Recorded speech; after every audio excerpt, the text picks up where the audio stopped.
الحمد لله رب العالمين والعاقبة للمتقين والصلاة والسلام على رسوله الأمين وعلى آله وصحبه أجمعين।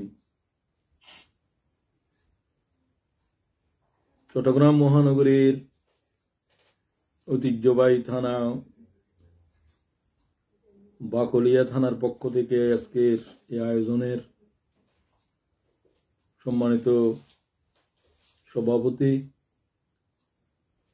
অনুষ্ঠানের সম্মানিত প্রধান অতিথি, আমার একান্ত সুহৃদ মহানগরীর সভাপতি, আমাদেরও সভাপতি,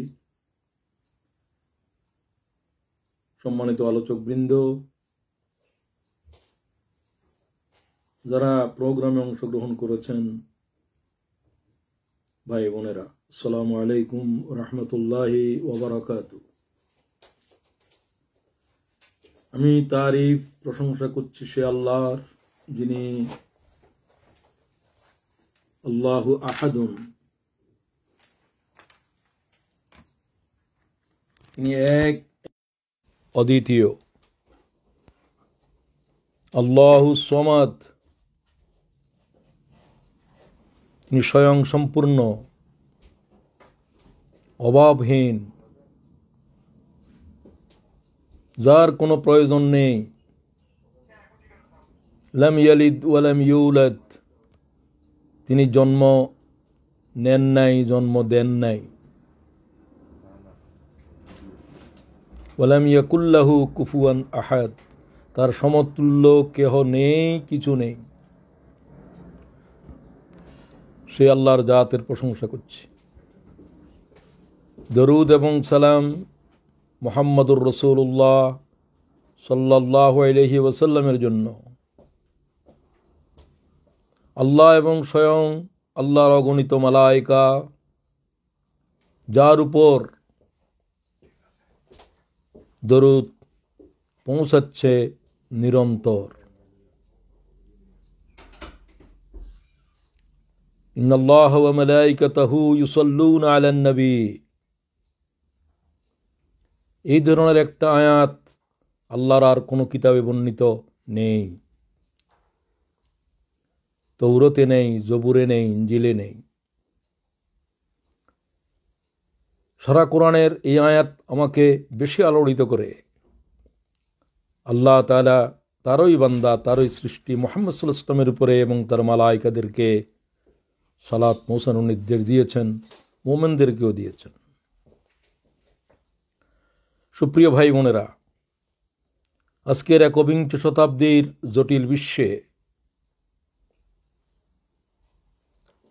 ইসলামকে পৃথিবীর প্রতিটি মানব জাতির দ্বারে দ্বারে পৌঁছে দেওয়ার যে দায়িত্ব রেখে রাসূলুল্লাহ সাল্লাল্লাহু আলাইহি ওয়াসাল্লাম 1400 বছর আগে বিদায় নিয়েছেন। বিদায়ী বক্তব্যে আরাফাতের মাঠে রাসূলুল্লাহ সাল্লাল্লাহু আলাইহি ওয়াসাল্লাম 1.25 লক্ষ মানুষকে সামনে রেখে বলেছিলেন, হাল বাল্লাগতু, আমি কি তোমাদের কাছে আল্লাহর দিন পৌঁছে দিয়েছি? ক্বালু নাম, 1.25 লক্ষ মানব জবাব দিলেন, হ্যাঁ, আপনি আল্লাহ তাআলার পয়গাম আমাদের কাছে পৌঁছে দিয়েছেন। আমরা সাক্ষ্য দেব কিয়ামতের মাঠে, আমরা সাক্ষ্য দিচ্ছি আজকে আরাফাতের মাঠে। রাসূলুল্লাহ হাত উঁচু করলেন আকাশের দিকে, আল্লাহুম্মা শাহাদ, আল্লাহুম্মা শাহাদ সালাসা মাররা, ও আল্লাহ তুমি সাক্ষী থাকো, ও আল্লাহ তুমি সাক্ষী থাকো, আমার উম্মতেরা সাক্ষ্য দিচ্ছে আমি তাদের কাছে তোমার পয়গাম পৌঁছে দিয়েছি। ওয়াকাল রাসূলুল্লাহ সাল্লাল্লাহু আলাইহি ওয়াসাল্লাম ফালিয়ুবাল্লিগিশ শাহিদুল গায়বা, এই উপস্থিত সাহাবায়ে কেরাম, তোমরা আমার অনুপস্থিত উম্মতের কাছে আমার পয়গাম পৌঁছে দাও। ফারুব্বা মুবাল্লিগিন আও আমিন সামিন আও কামা ক্বালা আলাইহিস সালাতু ওয়াস সালাম, রাওয়াহু মুসলিম। হতে পারে তোমাদের কাছ থেকে যারা আল্লাহর দ্বীন শিখবে, শুনবে, তোমাদের চেয়েও তাদের ভিতরে অনেক যোগ্য দ্বীনের সংরক্ষণকারী জন্মগ্রহণ করবে। সুবহানাল্লাহি ওয়া বিহামদিহি।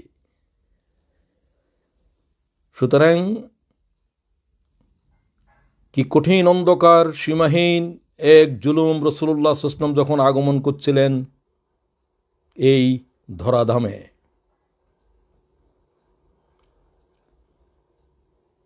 সে অবস্থা আজকে আলোচনা করার জন্য অনেক সময়ের প্রয়োজন। আমি আজকে আলোচনা করতে চাইব আল্লাহ তাআলার দ্বীনের পয়গাম মুহাম্মদুর রাসূলুল্লাহ সাল্লাল্লাহু আলাইহি ওয়াসাল্লাম কিভাবে বিশ্ব মানবতার কাছে পৌঁছেছিলেন। শরাবে আসক্ত, নেশাখোর, জাহেলিয়তের অন্ধকারের বেলাভূমিতে হারিয়ে গিয়েছিল যারা, দিশাহারা, যাদের ভিতরে সভ্যতা, ভদ্রতা, মানবিকতা, দয়া, সহানুভূতি, অনুগ্রহ, ভালোবাসার অস্তিত্বই ছিল না, তাদেরকে কি করে পরিবর্তন করলেন? হেদায়েতের বাণী বাহকগণ ৬০০ বছর পর্যন্ত পৃথিবীর জমিন থেকে খালি ছিল। প্রত্যেকটা কথা ভালো করে বোঝার জন্য আমি আন্দোলনের কর্মীদেরকে অনুরোধ করব। জুমে প্রোগ্রাম হওয়ার ভালো দিক আছে, খারাপ দিকও আছে। প্রোগ্রামও চলতেছে, তুমি কথাও বলো, অমনোযোগী থাকো, কেউ তো দেখছে না। আমি আশা করব ইসলামী আন্দোলনের প্রত্যেকটি দায়িত্বশীল প্রতিটি কথাকে, যেগুলো হাজার হাজার মাইল দূরের থেকে আমি বলছি, এবং তাদের কাছে বলছি যারা আমার পরিবারের সদস্য, যারা আমার একান্ত আপন। আমি যে মহানগরীর প্রতিটি বালির সাথে পরিচিত, আমি যে মহানগরীর প্রতিটি ইঞ্চি জমিনের উপরে কদম রেখেছিলাম, তোমরা সেই ময়দানের, সেই জমিনের কর্মী। তোমাদের সাথে আমার অনেক আবেগ জড়িত। বলছিলাম ৬০০ বছর পর্যন্ত আল্লাহর এই জমিন পয়গম্বরের কদম থেকে খালি ছিল। কি অন্ধকার জমিনের উপরে নেমে এসেছে। আল্লাহর কাবায় পর্যন্ত ৩৬০ দেবতা আসন গ্রহণ করেছে। সম্পূর্ণ বিবস্ত্র অবস্থাতে নরনারীরা আল্লাহর কাবা প্রদক্ষিণ করছে। শত শত জীবিত কন্যাকে কবরস্থ করার নির্মম নিষ্ঠুর অশ্রুসিক্ত সেই স্মৃতি ওয়াদি বানাত আজও দাঁড়িয়ে রয়েছে। যেখানে দাঁড়িয়েছিলাম আর শুনেছিলাম আল্লাহ তাআলার কোরআনের সে আয়াত যেন ওই মাটি থেকে বেরিয়ে আসছে। বিআইয়ে জামবিন কুতিলাত, কোন অপরাধের কারণে তাদেরকে কবরস্থ করা হয়েছিল, কতল করা হয়েছিল। নবী করিম সাল্লাল্লাহু আলাইহি ওয়াসাল্লামের সামনে জাহেলিয়তের হিমালয় দাঁড়িয়েছিল। আবিসিনিয়ার নাজ্জাশীর দরবারে দাঁড়িয়ে জাফর বলছিলেন যে কোন অবস্থায় আমরা ছিলাম।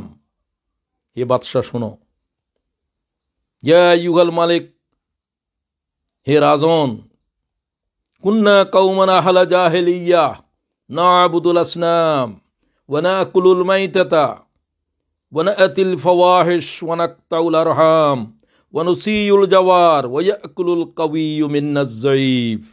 ইমাম আহমদ বিশুদ্ধ সনদে হাদিস গ্রহণ করেছেন। নাজ্জাশীর দরবারে খ্রিস্টানদের উদ্দেশিত জনপদে দাঁড়িয়ে আল্লাহ তাআলার পয়গম্বরের সাহাবী, দুনিয়া বাসা দাঈদের একজন হযরতে জাফর দাঁড়ালেন। আমরা ছিলাম জাহেলিয়তের গহীন তলে, আমরা অসংখ্য দেবতাকে মাবুদ বানিয়েছিলাম। না'বুদুল আসনাম, আমরা আল্লাহকে চিনিনি, আমরা দেবতাদেরকে মাবুদ বানিয়েছি, তাদের পূজা করেছি, তাদেরকে আমরাই তৈরি করতাম। আমাদের কাছে হালাল এবং হারামের কোনো বুঝ ছিল না, আমরা লাশ ভক্ষণ করতাম।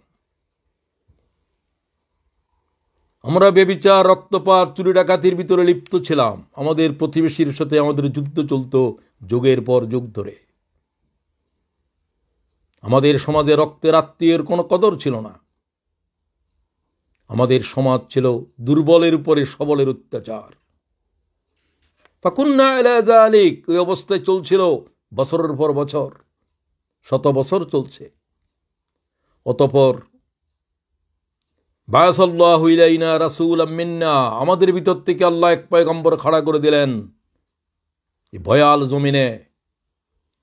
আমরা সেই লোকটাকে চিনতাম, না'রিফু নাসাবাহু ওয়া সিদকাহু ওয়া আমানাতাহু ওয়া আফাফাহু। আমরা তাকে চিনতাম, তিনি আরবের শ্রেষ্ঠ, পৃথিবীর শ্রেষ্ঠ বংশ কুরাইশ বংশে ইব্রাহিম আলাইহিস সালামের বংশে জন্মগ্রহণ করেছেন। আমরা তার সত্যবাদিতা, আমরা তার আমানতদারিতা, আমরা তার চারিত্রিক সৌন্দর্য সম্পর্কে গোটা আরবের কোনো প্রশ্ন ছিল না। তিনি আব্দুল্লাহর ছেলে মুহাম্মদ সাল্লাল্লাহু আলাইহি ওয়াসাল্লাম। ফাদাআনা ইলাল্লাহ, তিনি আমাদেরকে আল্লাহর দিকে ডাক দিলেন। প্রিয় ভাই বোনেরা, হাজার সমস্যাগুলো কেন তুলে ধরলাম? 1400 বছর আগে যে সমস্যাগুলো পৃথিবীতে ছিল, যে জাহেলিয়তের অন্ধকারে মুহাম্মদ ইবনে আব্দুল্লাহ খাড়া হয়েছিলেন, একবিংশ শতাব্দীর পৃথিবী আজকে সে জাহেলিয়ত, সে অন্ধকার আবার মাথা উঁচু করেছে।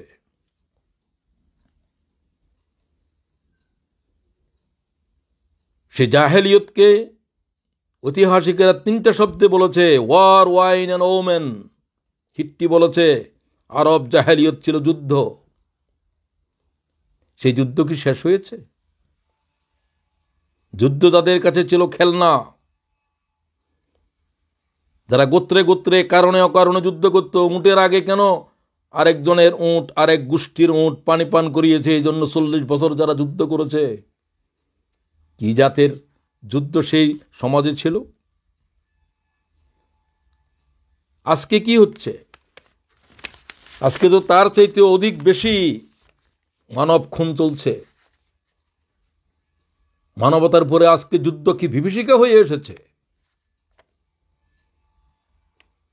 100 বছর আগে হত্যাকাণ্ড সংগঠিত হতো তলোয়ার বল্লম দিয়ে। আজকে কি হচ্ছে? আজকে দুনিয়ার সমস্ত শক্তি, পরাশক্তিগুলো শুধু অস্ত্র নির্মাণের জন্য ট্রিলিয়ন ডলার ব্যয় করছে। ওমার ব্র্যাডলি বলেন, missiles will bring anti-missiles, anti-missiles will bring anti-missiles, missiles. আজকে শুধু ক্ষেপণাস্ত্র তৈরি হচ্ছে, ক্ষেপণাস্ত্র বিধ্বংসী ক্ষেপণাস্ত্রের জন্ম দিচ্ছে। বিধ্বংসী ক্ষেপণাস্ত্র বিধ্বংসী ক্ষেপণাস্ত্রের জন্ম দিচ্ছে। পরাশক্তির অস্ত্রাগারে 62,000 বার পৃথিবী ধ্বংস করার মারণাস্ত্র রয়েছে। পৃথিবী আছেই একটা। সুতরাং 1400 বছর আগে যে যুদ্ধকে আমরা বলছি আরব জাহেলিয়ত, তার চাইতে ভয়াল জাহেলিয়ত মাথা উঁচু করেছে আধুনিকতার নামে। অথচ আল্লাহ তাআলা বলেন, একটা মানব খুন করা, মান কাতালা নাফস বিগাইরি নাফস ফাকান্নামা কাতালান নাস জামিয়া। একটা মানবকে যারা নিরপরাধ খুন করেছে, তারা সমগ্র মানবতারে খুন করে দিয়েছে। ওয়ামান আহইয়াহা ফাকান্নামা আহইয়ান নাস জামিয়া। আল্লাহর এক গোলামকে যারা বাঁচিয়েছে, তারা বিশ্ব মানবতাকে বাঁচিয়েছে। এই ধরনের একটা কথা আল্লাহর কোরআন শরীফ ছাড়া আর কোনো কিতাবে আছে? এই যুদ্ধ থেকে পৃথিবীকে আজ বাঁচাইতে হবে। সে আরব যুগে ছিল ওয়াইন, শরাব। W 3W 2W হলো ওয়াইন, নেশা, গাঁজা, পেন্সিডিল। আজকে নেশার কত সামগ্রী, হাজার হাজার নেশার সামগ্রী। শুধু বাংলাদেশের মতো 54,000 বর্গমাইলের একটা দেশে স্কুল, কলেজ, ইউনিভার্সিটিতে পড়ুয়া ছাত্রদের 70 লাখের উপরে নেশাখোর আছে। এটা আরো 5-7 বছর আগের জরিপ বলছি আমি।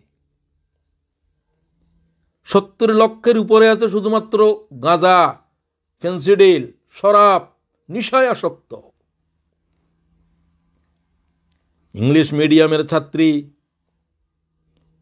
এসএসসিও পাশ করে নেয় এখনো, অথবা এসএসসি পাশ করেছে। এই ধরনের একটা মেয়ে ঐশী, যার নাম, পুলিশ অফিসার, তার পিতা মা 2 জনকে খুন করেছে নেশার বিরোধিতা করার জন্য। এই অসভ্য সমাজে আমরা আছি। এটা তো আরবের অসভ্যতার চাইতেও ভয়াল। সুতরাং যে নেশাকে আল্লাহ তাআলা হারাম করেছেন আল্লাহর তামাম কিতাবে, ইন্নামাল খামর ওয়াল মাইসর ওয়াল আনসাব ওয়াল আজলাম রিজজুম মিন আমালিশ শাইতান।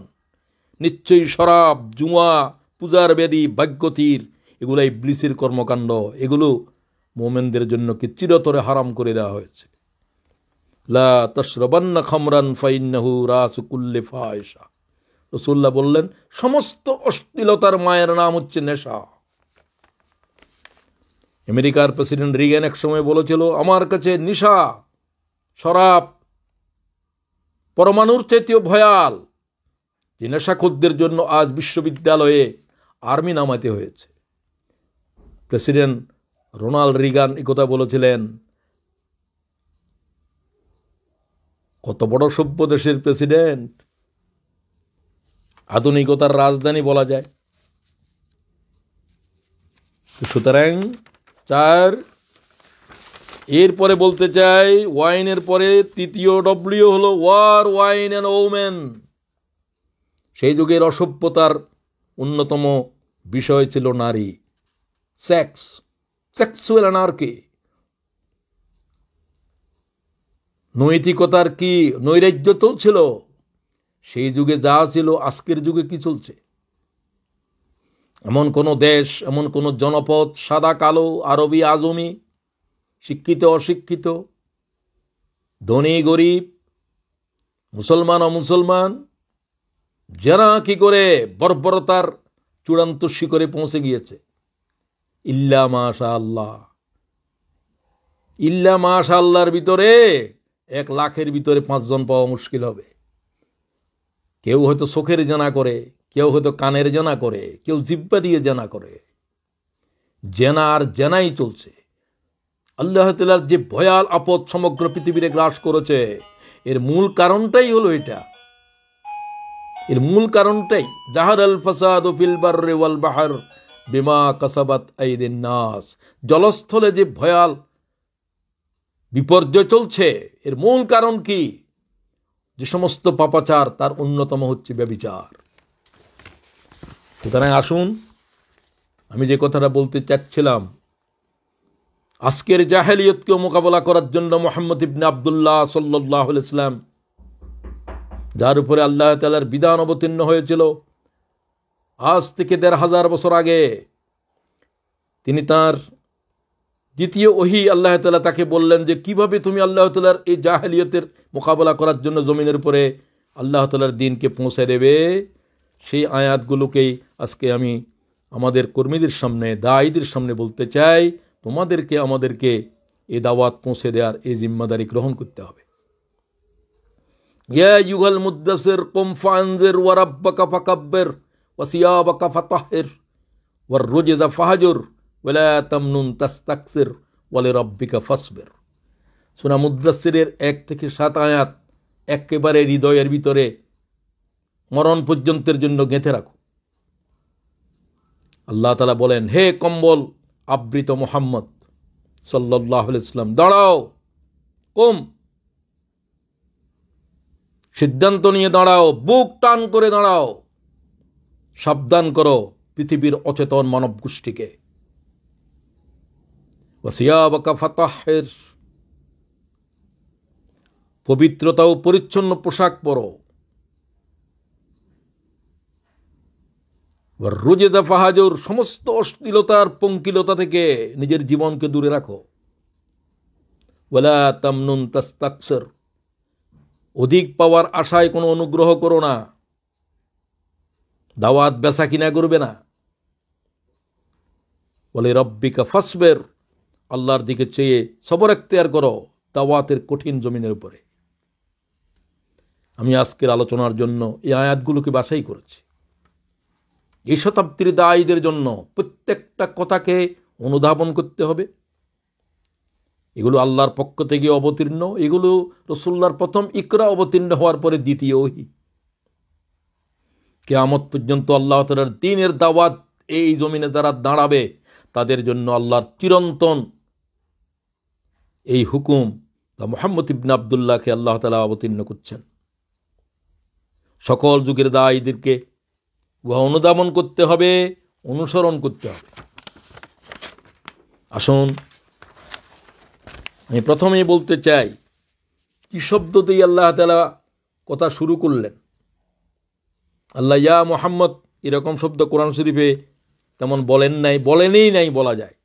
লকব দিয়ে রাসূলুল্লাহকে ডেকেছেন, তাহা বলেছেন, রাসূলুল্লাহ সাল্লাল্লাহু আলাইহি ওয়াসাল্লামকে আব্দ বলেছেন, মুহাম্মদও বলেছেন, আহম্মদও বলেছেন। কিন্তু এখানে বলতেছে ইয়া আইয়ুহাল মুদ্দাসসির, একইভাবে ইয়া আইয়ুহাল মুজাম্মিল, প্রায় সমার্থক শব্দ। কম্বল পেঁচানো, চাদর গায়ে দিয়ে, হে মুড়িয়াছো যে কম্বল ফেলো। এই কম্বলের ঘটনা কি? আল্লাহ তাআলার ওহী অবতীর্ণ হলো ধ্যানস্থ মুহাম্মদের উপরে। তিনি তখন হেরা গুহাতে 17 থেকে 40 বছর পর্যন্ত তিনি হিলফুল ফজুল করলেন। এই দফা ওই দফা, 39 দফা, 70 দফা, রাসূলুল্লাহর 5 দফা। 17 থেকে 40 বছর মানে 23 বছর। 23 বছর পর্যন্ত আরব জাহেলিয়তকে দূর করার জন্য তিনি জেদ্দোজেহাদ করলেন। কোনো সমাধানে আসতে পারলেন না। আরবের খুন খারাপি বন্ধ হলো না, গোত্রে গোত্রে যুদ্ধ থামলো না, থামাতে পারলেন না। কাবাগরে যারা আসতো তাদের ধনসম্পদ লুণ্ঠন বন্ধ করা গেল না। রাসূলুল্লাহ সাল্লাল্লাহু আলাইহি ওয়াসাল্লাম হতাশ হয়ে ধ্যানস্থ হলেন কাবা গুহায়, হেরা গুহাতে। সেই ইতিহাস দীর্ঘ, সেই ইতিহাস আপনারা জানেন, সেই ইতিহাস না জানলে জেনে নেবেন। নবী পাক সাল্লাল্লাহু আলাইহি ওয়াসাল্লামের 40 বছর পূর্ণ যেদিন হলো, সেদিন রাত তাহাজ্জুদের সময়, 27 রমজান, কেউ কেউ বলছে 21 রমজান। ওয়া হুয়া বিল উফুকিল আলা সুম্মা দানা ফাতাদাল্লা ফাকানা কাবা কাউসাইনি আও আদনা। মহাদিগন্তে জিব্রাইলকে দেখতে পেলেন, যার 600 ডানা, এক একটাই तमाम পৃথিবীকে জুড়িয়ে যেতে পারে। বিশাল দেহ নিয়ে দেখলেন, ওই ভয়াল প্রাণীটি রাসূলুল্লাহর দিকে যেন আগাচ্ছে। সুম্মা দানা ফাতাদাল্লাহ, কাছে এলো, আরো কাছে এলো। ফাকানা কাবা কাউসাইনি আও আদনা, ধনুকের 2 জায়ের চাইতেও নিকটে এসে গেল। রাসূলুল্লাহকে আল্লাহর ওহী জানালেন ইকরা দিয়ে। ফাওহা ইলা আবদিহি মা আওহা। সূরা নজমে আল্লাহ বলেন, কি ভয়াল আয়াত, আমার পশম খাড়ায় যায়। ফাওহা ইলা আবদিহি মা আওহা, আমার বান্দার উপরে, মুহাম্মদের উপরে যে ওহী পৌঁছে দেওয়ার কথা ছিল, জিব্রাইল তা পৌঁছে দিল। জিব্রাইলের উপরে কোনো ওহী নাযিল হয় নাই। এই ওহী আকাশ সইতে পারবে না, জমিন সইতে পারবে না, একটা শব্দ সইতে পারবে না 80,000 শব্দের ভিতরে। ইকরা শব্দটা যদি আল্লাহ আকাশের দিকে লক্ষ্য করে বলতেন, জমিনের দিকে বলতেন, জমিন ফেটে চৌচির হয়ে যেত, আর মহা আকাশ ভেঙ্গে চুরে লণ্ডভণ্ড হয়ে যেত। লাউ আনজালনা হাযাল কুরআন আলা জাবাল লারাআইতাহু খাশিআম মুতাসাদ্দিআম মিন খাশিয়াতিল্লাহ। আল্লাহর ভয়ে চূর্ণ বিচূর্ণ হয়ে যেত। আপনি মনে করেন কোরআন শরীফ এখন আমরা যেটা দেখছি কাগজের উপরে লেখা, আগুনকে যখন কাগজের উপরে লেখে সরে আগর সুগার দন্ত ন, এটা পকেটে রাখা যায়। এটা তো আগুন নয়, এটা আগুনের নাম লিখেছি। দেয়াশলাইয়ের মাথার উপরে যে আগুনের কণা আছে, এটা तमाम পৃথিবী জ্বালাতে পারবে, ওটা হলো হাকিকি আগুন। ওই কোরআন মুহাম্মদের উপর অবতীর্ণ হয়েছে, যেটা জিব্রাইলও বরদাস্ত করতে পারবে না। জিব্রাইল শুধু বহন করে এনেছে, তাও আল্লাহ তাআলা তাকে যোগ্যতা দিয়েছেন। না দিলে যে 8 জন ফেরেশতা আল্লাহর আরশ বহন করে, তারাও আনতে পারবে না। সুবহানাল্লাহি ওয়া বিহামদিহি। আমার কথা কতটুকু বুঝতেছেন আমি জানি না, বুঝেন, ভালো করে শুনেন, তারপরে বুঝতে পারবেন।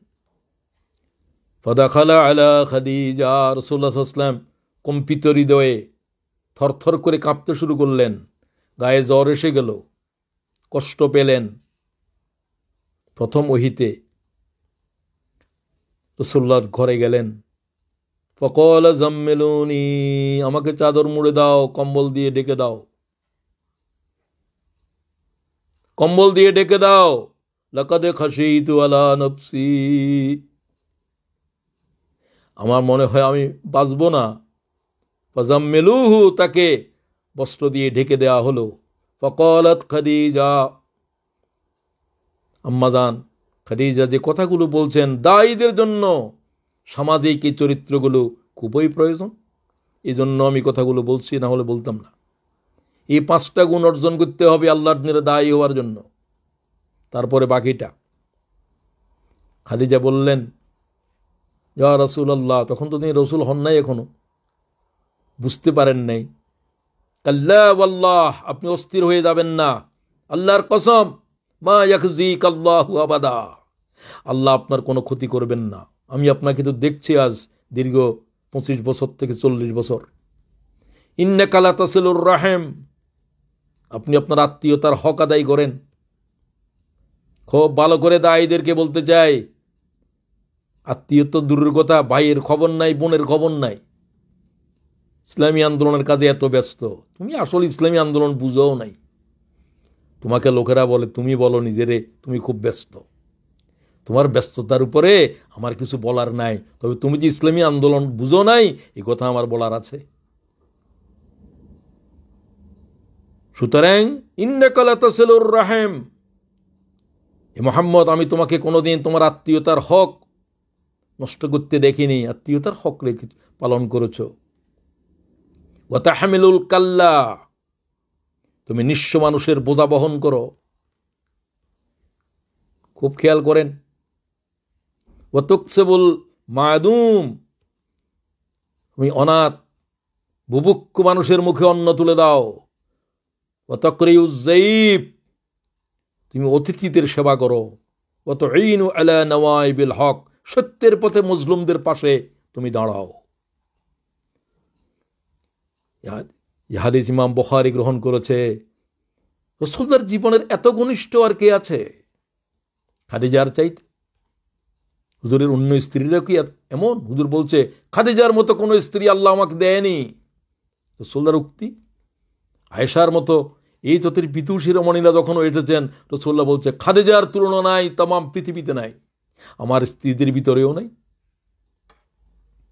তিনিই বলেন। সুতরাং দায়ীদের জন্য এই 5টি সামাজিক চরিত্র আমি অপরিহার্য মনে করি। সবার জন্য আল্লাহ আমাকে দাও, আমার ভাই বোনদেরকেও দাও। হে কম্বল আবৃত, কম্বল ফেলে দাও, আরামের বিছানা গুটাও। ভালো লাগতেছে না, গায়ে জ্বর, মারা যাবে, এই সমস্ত কথা ত্যাগ করো। তোমার উপরে নবুয়তের বিশাল বিষয় ঘটেছে। ইহা এক কঠিন জিম্মাদারি। ভয় করার কিছু নেই, নির্ভয়ে দাঁড়াও তুমি, তোমার সাথে আল্লাহ তাআলা রয়েছেন। হে দায়ীগণ, দায়ীদের সাথে আল্লাহ রয়েছে। দায়ীদের সাথে যারা হাত দেবে তারা আল্লাহর সাথে মোকাবেলা করতে হবে। এই জাতেরই দায়ী হও। আল্লাহ তাআলা তৌফিক দান করুক।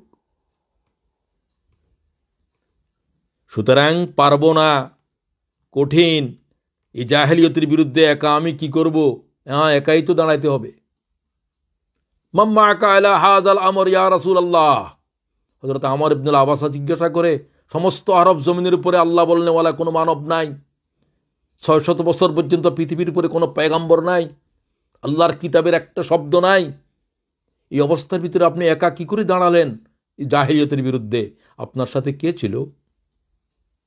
রাসূলুল্লাহ বললেন, হুররুন ওয়া আবদুন, এক গোলাম, এক আজাদ। আল হুররু আবু বকর ওয়াল আবদু বেলাল, আমার সাথে একজন আজাদ, একজন গোলাম। কোথাও জায়েদের নামও আছে। আমার সাথে ছিল আবু বকর, আমার দাওয়াতের প্রথম দিন থেকে বলা যায় আমার সাথে ছিল জায়েদ অথবা বেলাল। ও দায়ীগণ, একা দাঁড়াইতে হবে সমগ্র পৃথিবীর জাহেলিয়তের বিরুদ্ধে। কে তোমার পাশে আছে? কিভাবে ইউনিট কায়েম করবে? তুমি আজ কোনো অন্ধকারে ঘুরে মরো। কোরআন শরীফের আয়াত দেখো, মুহাম্মদুর রাসূলুল্লাহর জীবন পড়ো, কিভাবে দাঁড়াইতে হবে, আল্লাহ কিভাবে দাঁড়াইতে বলে।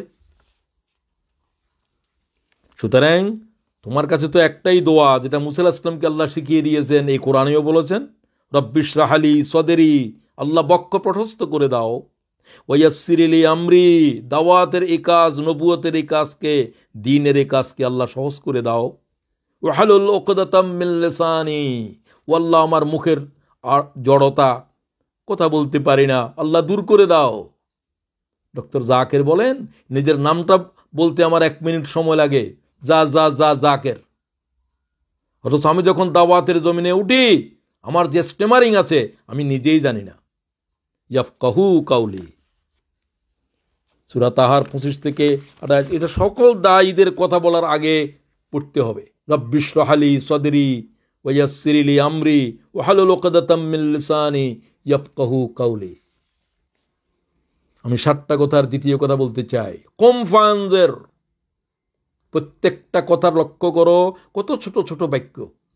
স্ট্যান্ড অ্যান্ড ওয়ার্ন, দাঁড়াও এবং সতর্ক করো, সাহসের সাথে দাঁড়াও, বুক টান করে দাঁড়াও, সাবেত কদমে দাঁড়াও, ওয়াসাব্বিত আকদামানা। এটা তো মুনাজাতের অংশ। সুতরাং এ দায়িত্ব বসার এবং আরামকে কেড়ে নেয়। হে মোহাম্মদ, কম্বল ফেলে দাও, আরামের বিছানা গুটিয়ে ফেলো, অস্থিরতার এক দায়িত্ব নিয়ে জমিনের উপরে খাড়া হও। আমি সকল দায়িত্বশীলদেরকে বলতে চাই, আমাকেও বলতে চাই, রাসূলুল্লাহ সাল্লাল্লাহু আলাইহি ওয়াসাল্লাম সেভাবেই দাঁড়িয়েছিলেন। আবু তালেব বললেন, মোহাম্মদ, তারা তো বলছে আরবের শ্রেষ্ঠ নারী, সৌন্দর্য এবং রূপসী, তাকে তোমাকে দেয়া হবে, তোমাকে মর্যাদা দেয়া হবে, সম্পদ দেয়া হবে, তুমি এই দাওয়াত দিতে পারবে না, আমাদের বাপদাদাদের ধর্মের বিরুদ্ধে কথা বলতে পারবে না। ওয়াল্লাহ, রাসূলুল্লাহ বললেন, ইয়া আম্মি, ও চাচা, তুমি তো আমার পিতৃতুল্য, তাদেরকে বলো, লাউ ওয়াজাউশ শামসা ফি ইয়ামিনি ওয়াল কমারা ফি ইয়াসারি আলা আন আতরুকা হাযাল আমর। তারা যদি আমার ডানে সূর্য বাঁয়ে চন্দ্র হাজির করে, নারী আর সম্পদ আর মর্যাদা নয়, এগুলো তো অ্যাটেইনেবল, এগুলা মানুষ অর্জন করতে পারে। তারা যদি সূর্য আর চন্দ্রকে মানুষ হাতে নিতে পারে, তাও যদি অসম্ভব যদি সম্ভব করে, মা তারাকতুহু, আমি এই দাওয়াতের জমিন ছাড়ব না। হাত্তা ইউযহিরাহুল্লাহ আও আহলুকা ফি, হয় আল্লাহ তাআলা এই দিনকে বিজয় করবে, না হলে মুহাম্মদের লাশ জমিনে থাকবে। সুবহানাল্লাহি ওয়া বিহামদিহি। কিভাবে দাঁড়াইছেন আপনি, কিভাবে দাঁড়াইছি আমি, নিজেরে জিজ্ঞাসা করেন। দাঁড়াইছে কয়জন আর পালাইছে কয়জন? আল্লাহ তো বলছে দাঁড়াও, সতর্ক করো, জাহান্নামের আযাব সম্পর্কে সতর্ক করো, বলে দাও, ইয়া আইয়ুহান নাস কুল লা ইলাহা ইল্লাল্লাহ। কোন সমস্ত জাতের পূজা করো, দাসত্ব করো না। সমস্ত পয়গম্বর কি কথা বলে দাওয়াত দিয়েছিলেন, কি সতর্ক করেছিলেন। লাকাদ বা'আসনা ফি কুল্লি উম্মাতির রাসূলা আন ইবুদুল্লাহ ওয়াজতানিবুত তাগুত। বন্দেগী করো আল্লাহর, বিদ্রোহ করো তাগুতের বিরুদ্ধে। এই কথা তো শুনেই নাই, কি যে দাওয়াত দে, তাগুতও চিনে না, আর তাগুতের বিরুদ্ধে বিদ্রোহ কি জিনিস সেগুলা তো তাকে বুঝে আসবে সেদিন, যেদিন কবরের থেকে উঠবে। কবরের থেকে উঠলে হয়তো বুঝে আসবে, এর আগে আসবে কিনা ওয়াল্লাহু আলাম। 3 নম্বর কথা বলছি, ওয়ারাব্বুকা ফাকাব্বির, proclaim the greatness of your lord. তোমার প্রভুর শ্রেষ্ঠত্ব ঘোষণা করো। মোহাম্মদ, দাঁড়াও, এই জাহেলিয়তের অন্ধকারে ঘোষণা দাও, আল্লাহু আকবার। ফাকাব্বিরহু তাকবীরা, আল্লাহর তাকবীরকে বুলন্দ করো। বলো আল্লাহু আকবার কবীরা, আলহামদুলিল্লাহি কাসীরা, সুবহানাল্লাহি বুকরাতান ওয়া আসীলা। নামাজের ভিতরে এক সাহাবী এটা পড়লেন, হুজুর বললেন, তুমি কে নামাজের ভিতরে তোমাদের এটা কি পড়েছ, যে ফেরেশতাগণ তোমার নেকি লেখার জন্য প্রতিযোগিতা করছে? ইয়া রাসূলুল্লাহ, আমি কি পড়েছিলাম? আমি পড়েছিলাম রুকুর থেকে উঠে আল্লাহু আকবার কবীরা, আলহামদুলিল্লাহি কাসীরা, সুবহানাল্লাহি বুকরাতান ওয়া আসীলা। তোমার নেকি লেখার জন্য 30 জন ফেরেশতা যুদ্ধ করতেছে। ইবনে ওমর বললেন, সেদিন থেকে আমি এটা নামাজে পড়ার কোনোদিন ছাড়ি নাই। আর আমি তো শুনিই নেই। ইমাম মুসলিম হাদিস গ্রহণ করেছে, আপনি শুনবেন আর কখন? হায়াত তো শেষ হয়ে গেল শুনতেই। হ্যাঁ, দেরিও হতে পারে। আজকে শুনেন, দাওয়াতের সমস্ত দাওয়াতের মূল কথা কি? কুল লা ইলাহা ইল্লাল্লাহ, আল্লাহ ছাড়া আর কোনো ইলাহা নাই। এটা একটা এনজার, এটা একটা নেগেটিভ জিনিস।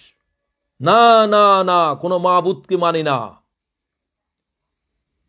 কোনো সত্তাকে মানি না, কারো আইন মানবো না, মানবো না, মানি না, এ কথাই কলেমা। ইল্লাল্লাহ, শুধু আল্লাহর জাতকে মানবো, শুধু তারই হুকুম চলবে। আলা লাহুল খালক ওয়াল আমর, সূরা আরাফ 54 আয়াত, সাবধান সৃষ্টি যার আইন চলবে তার। আমরা স্লোগান দিচ্ছি, অন্যরা মনে করে এটা বুঝি স্লোগান, এটা তো কোরআন শরীফের আয়াত। তোমার জানা আছে?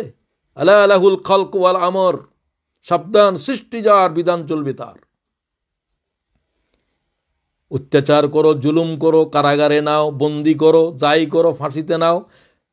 তো এই জন্য তো কারাগারের পয়গাম্বরও জেলখানা থেকে এই দাওয়াত দিচ্ছে একই কথা, ইয়া সাহিবাই সিজিন আরবাবুম মুতাফাররিকুনা খায়রুন আমিল্লাহুল ওয়াহিদুল কাহ্হার। হে কারাগারের সাথীরা, মিশরের কারাগার ইউসুফ আলাইহিস সালাম, অসংখ্য মাবুদ ভালো হবে? এক একটা সমস্যার সমাধান করার জন্য এক এক মাবুদ, লক্ষ সমস্যার লক্ষ মাবুদ, এটা কি ভালো হবে? নাকি আমিল্লাহুল ওয়াহিদুল কাহ্হার, সব সমস্যার সমাধান করতে পারে এক কাহ্হার, এক জব্বার, এক কাদের পরওয়ারদিগার, সর্বশক্তিমান আল্লাহ তোমাদের জন্য ভালো হবে? তোমরা কাদের পূজা করো? মা না'বুদুনা মিন দুনি ইল্লা আসমা, কতগুলো নামের পূজা করো। এটার নাম কালী, এটার নাম দুর্গা, এটার নাম ওই, এটার নাম সেই, এটার নাম বঙ্গিসা, এটার নাম অমুকসা। এগুলা কতগুলো নামের পূজা করছো। সাম্মাইতুমুহা আনতুম ওয়া আবাউকুম, তোমরা নাম রেখেছো এদের, অথবা তোমাদের বাপদাদারা নাম রেখেছে এদের। সুতরাং আজকে দাওয়াতের মূল জিনিস হবে আল্লাহ তাআলার তাকবীর ঘোষণা করা, আল্লাহু আকবার বলো। সমস্ত কোরআন শরীফের তর্জমাকে যদি এক শব্দে বলতে হয়, এটাই বলতে হবে, আল্লাহু আকবার। সব কিছুর উপরে আল্লাহ বড়, সব কিছুর উপরে আল্লাহর বিধান চলবে। এই যে দাওয়াত দায়ীরা কথা বলে, কথাই তো আমরা শিখি নাই। আল্লাহ তাআলা পয়গম্বরকে শিখাচ্ছেন, ওয়ারাব্বিকা ফাকাব্বির, আল্লাহর তাকবীর বুলন্দ করো, আল্লাহর তাকবীর বুলন্দ করো। তোমার দাওয়াত, তোমার সংগঠন, তোমার অমুক, তোমার অমুক, এগুলা বলে যাও। ফাদাআনা ইলাল্লাহ, জাফর বললেন যে তিনি আমাদেরকে আল্লাহর দিকে ডাক দিলেন। আমি বলতে চাই আমাদেরকেও, সংগঠনের কর্মীদেরকেও, সংগঠন বড় কথা নয়, অমুক বড় কথা নয়, ফাদাআনা ইলাল্লাহ, আল্লাহর দিকে ডাক দেওয়া শিখো। ওয়াসিয়াবাকা ফাতাহহির, ক্লিনজ ইউর ক্লথস, তোমার পোশাক পবিত্র করো, পরিচ্ছন্ন রাখো। পোশাকের কথা এত গুরুত্বপূর্ণ? হ্যাঁ, গুরুত্বপূর্ণ। পোশাকের সৌন্দর্য, পোশাক মার্জিত হওয়া, এটা দায়ের জন্য গুরুত্বপূর্ণ। ফোঁসা কাপড়ের থেকে ঘামের গন্ধ, 1 মাস পর্যন্ত কাপড় ধোও নাই, দাঁটি, আর লোকেরা তোমার বলে বুজুর্গ। স্মার্ট ড্রেস পরলে গো তার কাছে তাকওয়া নাই। তাকওয়া বুঝো তুমি, তুমি আর এক খবিস। খবিসেরা দায়ী হতে পারে না। আল্লাহু জামিল ইউহিব্বুল জামাল, রাসূলুল্লাহ বলেন আল্লাহ সুন্দর, সুন্দরকে পছন্দ করেন। তোমরা আল্লাহর কাছে নামাজে দাঁড়াইবার আগে দিয়ে কাপড় বদলাই আসো, গামের পচা গন্ধ নিয়ে কাপড় নিয়ে দাঁড়ানো। কোরআন শরীফের আয়াতে বলছে আল্লাহ তাআলা, ইয়া বনি আদম খুযু যিনাতাকুম ইনদা কুল্লি মসজিদ, প্রতি নামাজের পূর্বে তোমরা তোমাদের কাপড় পরিবর্তন করো, সুন্দর পবিত্র পোশাক পরে আল্লাহর দাঁতের সামনে হাজির হও।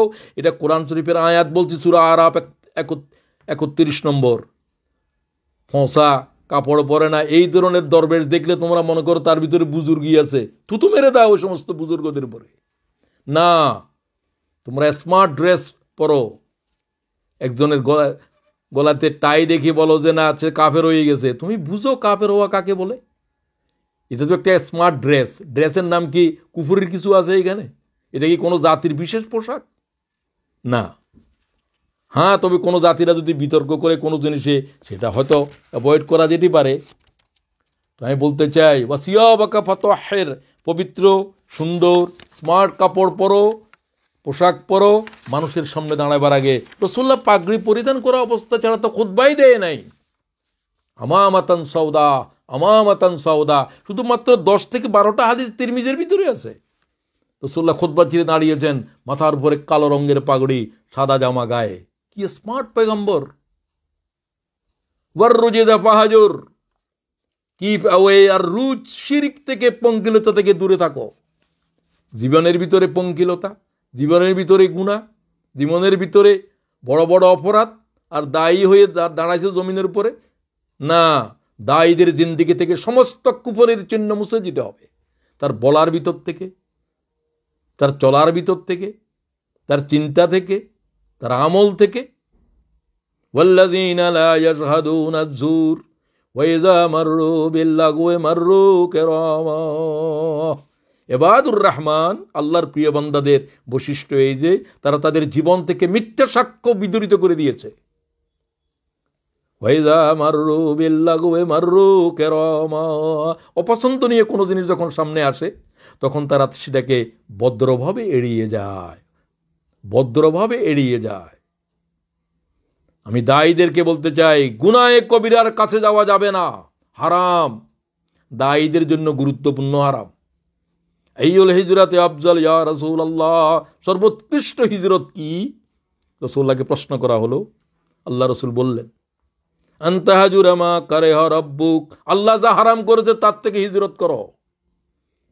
আল্লাহ হারাম করেছে তো অনেক জিনিস, তার ভিতর রাসূলুল্লাহ 4টা জিনিসকে গুরুতর বলছেন। আল কাবায়েরু ওয়াশ শিরকু বিল্লাহ ওয়া হুকুকুল ওয়ালিদাইন ওয়া কাতালুন নাফস ওয়াল ইয়ামিনুল গামুস। বুখারী। খবরদার, মুমিনেরা এই 4টা গুনাহ করতে পারে না, আল্লাহর সাথে শিরিক করতে পারে না কোনো অবস্থার ভিতরে। ওয়াইন কুতিলতা ওয়া হুররিকতা, কতল করলে কতল হয়ে যাও। শিরিক করার জন্য যদি তোমাকে জ্বলন্ত আগুনে পুড়ে দেয়, আগুনে ঝাঁপ দাও, শিরিক করা যাবে না। সে শিরিক নিয়ে দায়ী হয়েছে, কথা বলে, ফিরিগিরি করে, কি যে পোষা।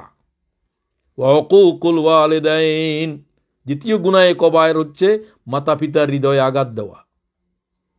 ইসলামী আন্দোলনের দায়ী হয়েছে, তোর মা তার উপরে লানত করে, আমি তারে চিনি, একজনকে আমি চিনি, সে বোর্ডেও দাঁড়াইছে, তার মার কাছে গিয়েছে আমাদের লোকেরা, কয় ওর কথা আমাকে বলিও না, ছেলের কথা কয়।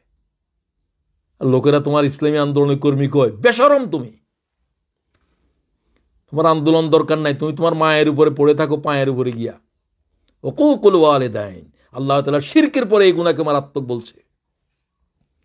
জিহাদের ভিতরে যাইতে এসেছে, রাসূলুল্লাহ বললেন তাকে লক্ষ্য করে, তোমার ঘরে কে আছে? কয় হুজুর আমার আম্মা আছে। তোমার আম্মা কেমন আছে? কয় আম্মা অসুস্থ। যাও তুমি, তোমার জিহাদ নাই, তুমি তোমার মায়ের সাথে জিহাদ করো। আপনি জানেন, ওয়া কাতালুন নাফস, মানব খুন করা, খুনের সাথে জড়িত থাকা। সাবধান করে দিচ্ছি, কোনো আল্লাহর গোলামের রক্ত, তার খুন প্রবাহিত করলে বিনা হিসাবে জাহান্নামে যেতে হবে। আল্লাহর কাছে একটা খুন সমগ্র পৃথিবী ধ্বংস করার চাইতে মারাত্মক। বলে ইয়ামিনুল গমুজ, মিথ্যা কসম করা। এই সমস্ত অপরাধ জিন্দিগির উপরে থাকতে পারবে না। দায়ীরা নিষ্কলঙ্ক হবে, তাদের চরিত্র নিদাগ হবে, তাদের চরিত্র সুন্দর হবে। ওয়ার রোজেদা ফাহাজুর, বিশেষ করে যে সমস্ত অপরাধকে আল্লাহ তাআলা হারাম করেছেন, এই ধরনের কবায়ের থেকে তারা দূরে থাকবে। ওয়ালা তামনুন তাস্তাকসির, 6 নম্বর কথা বলছি, 7 নম্বরের 6 নম্বর। Show not favour to have more, বেশি পাওয়ার জন্য অনুগ্রহ দেখাবে না। মানব জাতির উপরে সবচেয়ে বড় এহসান নবীদের এহসান। তারা গুমরা মানব জাতিকে জান্নাতের পথ দেখিয়েছে। যারা দায়ী তারাও মানব জাতির উপরে এহসান করছে, এই এহসানের কোনো বিনিময় নাই। হে দায়ীগণ, দাওয়াতের উজিরত, দাওয়াতের বিনিময় গ্রহণ করা, দর কষাকষি করা হারাম, হারাম এবং হারাম। আল্লাহর কোরআন বলছে, সমস্ত নবীগণ একই বলছেন, লা আসআলুকুম আলাইহি মালা ইন আজরিয়া ইল্লা আলাল্লাহ। ও জাতি, তোমাদের কাছ থেকে দাওয়াতের কোনো বিনিময় চাই না, আমাদেরই বিনিময় আল্লাহ তাআলার কাছে। ওয়া মা আসআলুকুম আলাইহি মিন আজরিন, সূরা শুআরার 145 আয়াতের ভিতরে আল্লাহ সালেহ আলাইহিস সালামের কথা বললেন। এই সূরার ভিতরে একাধিক আয়াত আছে এই বিষয়ে। ইন আজরিয়া ইল্লা আলা রাব্বিল আলামিন, আমাদের আজর, আমাদের বিনিময় আল্লাহ তাআলার কাছে। আজকে দাওয়াতের জমিনের উপরে দাওয়াত ব্যাপারী বাইর হয়েছে, দাওয়াত ব্যাপারী, এবং তাদের দালালও আছে। হুজুরের দাওয়াত ঠিক করে দিবে, এর পার্সেন্টেজ আছে। কি জাতের অশালীন, কি জাতের অশ্লীলতা চলছে। ইংল্যান্ডে একজন আসতে চায়, তার দাওয়াত টিকিট বিক্রি হচ্ছে, এটা নিয়ে ব্যবসা করতেছে অন্যরা। তারপরে পার্লামেন্টে কথা বলে, হেই সে হাবিজাবি। আমি সেদিকে যেতেও চাই না এই সমস্ত পচা লোকদেরকে। এদের দ্বারা কি মানবজাতির হেদায়েতের কিছু হবে? তারা নিজেদেরকে এইভাবে বিক্রি করে, টাকার বিনিময়ে, অর্থের বিনিময়ে। ও আল্লাহর গোলামেরা, এগুলো জায়েজ নাই। লা আসআলুকুম আলাইহি মালা, কোনো মাল, কোনো সম্পদ, কোনো কিছুর বিনিময়ে দাওয়াত হইতে পারে না। দায়ীদের বিনিময় তারা অত্যাচারিত হবে, তারা মজলুম হবে, তারা নির্যাতিত হবে, তারা শাহাদাত বরণ করবে। আল্লাহর কাছে প্রতি রক্তের প্রতি ফোঁটার আল্লাহ তাআলার কাছে বিনিময় আছে। আল্লাহ তাআলা দিবেন সেটি কোরআন শরীফে এতবার আল্লাহ তাআলা বলছেন। সুতরাং সর্বশেষ দাওয়াতের এই জমিনে যারা উঠেছে তারা জেনে রাখুক, এই জমিন হচ্ছে ভয়াল। এই জমিন পয়গম্বরদের রক্ত চুষে খেয়েছে। এই জমিনের উপরে শত শত পয়গম্বর, 350 পয়গম্বর শুধু ইহুদিদের হাতে খুন হয়েছে। ও আল্লাহ তাআলার গোলামেরা 80 কিলোমিটার পথ হেঁটে গেলেন, একটা বাহন পর্যন্ত নাই। একটা গোলাম সাথে রাসূলুল্লাহর, হযরত যায়েদ 3 থেকে 5 দিন, কেউ বলছে 10 দিন রাসূলুল্লাহ সাল্লাল্লাহু আলাইহি ওয়াসাল্লাম তায়েফে ছিলেন। একজন মানব দাওয়াত কবুল করে নাই, একটা গ্লাস পানি রাসূলুল্লাহর খেতে দেয় নাই, বসতে বলে নাই। তায়েফের ঘরে ঘরে দাওয়াত দেওয়ার পরেও একজন মানুষ দাওয়াত কবুল করল না, বালকদেরকে লেলিয়ে দিল, পাথর মারো। কদিনের দায়ীগণ, দাওয়াতের জমিনের উপরে ফাঁসি আসবে, দরকার হলে আরো ফাঁসি দাও তোমরা, আমরা এই ময়দান থেকে ছুটব না। এটা পয়গম্বরদের রক্ত চুষে গিয়েছে। মুহাম্মদ রাসূলুল্লাহর রক্তে রঞ্জিত অবস্থায় পড়েছিলেন তায়েফের জমিনে, 3 বার বেহুশ হয়েছে আল্লাহর পয়গম্বর। আর তারা পাথর মারে আর কি বলে। আল্লাহ কোরআন শরীফে তাদের কথা কোট করেছে, লাউলা নুজ্জিলা হাযাল কোরআন আলা রাজুলিম মিনাল ক্বরিয়াতাইন আযীম। তুমি কি নবী হয়েছো? তুমি তো উম্মি, তুমি এতিম, তোমার সাথে কেউ নাই, একজন গোলাম সাথে আছে, একটা বাহন তোমার সাথে নাই। আরব এবং তায়েফের কোনো ভালো মানুষ কি নবী হতে পারলো না? ধনশালী মানুষ কি হতে পারলো না? এই বলে তাদেরকে সেই দিন উপহাস করা হয়েছিল। আমি দায়ীদেরকে বলতে চাই, এটি আঘাত খাওয়ার জমিন, এটা বেইজ্জত হওয়ার জমিন। আল্লাহ তাআলা ইজ্জত দিবে এই বেইজ্জতের কারণে, এই নির্যাতনের কারণে, এই রক্তের কারণে, এই দেশান্তরিত হওয়ার কারণে। দিন এগুলো সব কিছুর চাইতে বড়, মুহাম্মদের রক্তের চাইতে আল্লাহর দিন বড়। তোমার আমার কি? নবীদের ইজ্জতের চাইতে আল্লাহর দিন বড়, আমাদের আওলাদের চাইতে আল্লাহর দিন বড়। সে দিনের দাওয়াত দেওয়ার জন্য যে কোনো ত্যাগকে বরদাস্ত করা জন্য উম্মতকে প্রস্তুত হতে হবে। ওয়াসবির আলা মা ইয়াকুলুনা ওয়াহজুরহুম হাজরান জামিলা। তাদেরকে সুন্দরভাবে এড়িয়ে চলো, মানুষের সাথে ঝগড়া ঝাঁটিতে যাইও না। ও সমস্ত করণের কাছে আল্লাহর দিন পৌঁছাও, যারা অপেক্ষা করছে কোরআন শোনার জন্য, দাওয়াত শোনার জন্য। যারা শুনতে চায় না তাদের সাথে যুদ্ধ করার কি প্রয়োজন? ইন্নাকা লা তাহদি মান আহবাবতা। মুহাম্মদ তোমাকে কোনো আমি দারোগা করে পাঠাই নাই। লাস্তা আলাইহিম বিমুসাইতির। তোমার কাজ হচ্ছে দাওয়াতের জানাই দেওয়া, কেউ গ্রহণ করুক না করুক সে কথার ফয়সালা আল্লাহ তাআলার কাছে হবে। সুতরাং আজকের 21 শতাব্দীর আজকে জাহেলিয়তের অন্ধকার যখন সমগ্র দুনিয়ারে ক্রাশ করে নিয়েছে, ব্যভিচার, অনাচার, জুলুম, অত্যাচার সমগ্র পৃথিবীকে ভারাক্রান্ত করে দিয়েছে, সেই অবস্থার ভিতরে আজ মুহাম্মদুর রাসূলুল্লাহ যে দাওয়াত নিয়ে পৃথিবীতে এসেছিল, সে উম্মতের কাছে আল্লাহ তাআলার আখেরি পয়গম্বরের আখেরি দাওয়াতকে পৌঁছে দেওয়ার জন্য আসুন আমরা সিদ্ধান্ত গ্রহণ করি। কোরআন শরীফের এই আয়াত আমাদেরকে যে বৈশিষ্ট্য আল্লাহ তাআলার পয়গম্বরকে গ্রহণ করার জন্য বলা হয়েছে, উম্মতে মুহাম্মদের জন্য, আমার আপনার জন্য, সূরা মুদ্দাসসিরের এই আয়াতগুলো আজকের দিনের 21 শতাব্দীর দায়ীদেরকে আবার নতুন করে পড়ার, নতুনভাবে উপলব্ধি করার অনুরোধ, আবেদন, প্রত্যাশা ব্যক্ত করে আমি আমার আলোচনা শেষ করতে চাই। আসসালামু আলাইকুম ওয়া রাহমাতুল্লাহি ওয়া বারাকাতুহু।